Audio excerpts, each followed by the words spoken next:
How to log into Kroger Credit Card account online.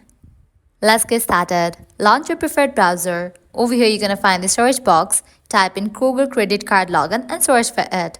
Different website links will appear. Navigate to this one website option, Kroger Rewards World Elite MasterCard. You'll be directed to the official website of it.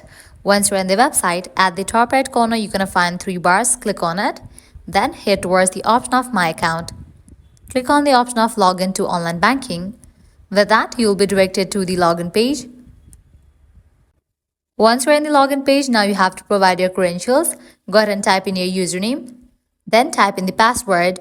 If you want to save your username, check in for this option. If you have any issues logging into your account, click on this option. And with that, your problem will be resolved.